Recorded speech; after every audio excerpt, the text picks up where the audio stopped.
King balang sulok na ngeni king bangsa, maligagana la rembisang kumandidato para ken paparatang at 2025 national and local elections. Makanyan pa man ng election period, opisyal ya pang magumpisa ken January 12 hanggang June 11, 2025. King October 1 to 8 naman, ing petsa ng filing of Certificate of Candidacy para maging opisyal ang kandidato. Ala pa man ng campaign period, dulwal na lamo rin deng posters at social media post karang bisa ng bumuelong kampanya.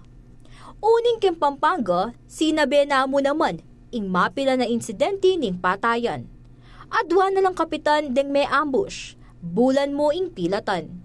King San Pedro Kutud Barangay Captain Matt Ryan Gazin de la Cruz ning Syudad San Fernando at Ilakyus Barangay Captain Norberto Meldumbang ning Arayat. Ilumbang maluwat na ng sinapubliko ing kayang intensyon at tagal BC Alcalde ning Balen. Pauli ning kontrobersyal ang pangamate ning mesabing kapitan, paborya kanu dating Vice Mayor Sixto Pogi Malyari na miyabeya karang lugar amidikra lang hotspot ing Arayat.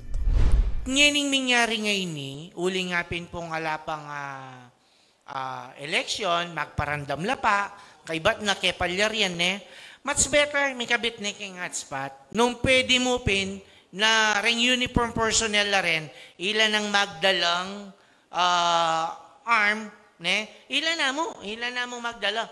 Which na, kasi makasaupite. Aliwa ka no iti ing panahon na kailangan niyang ikonsidera ing imahe na ning Balen. Mas dapat kanong isipan ing seguridad dareng kandidato, botanti, ampo ing maging niyang malinis ing eleksyon. Although, disadvantage po kay Balenmita, kitang image na during that election na may kabit ka kay hotspot. But ako personally, Sir Paulo, mas buri ko na may kabit niya.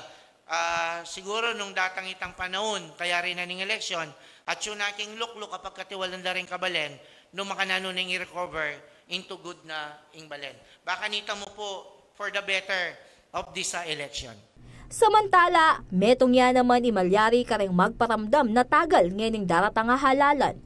Ala pa kanong pinal ng board member ning 3rd District of Vice Mayor ning Arayat ing kayang punterian a posisyon. Kaya be, ijena lumbang parungaw yako idani ka Gino ating pusong makabalen.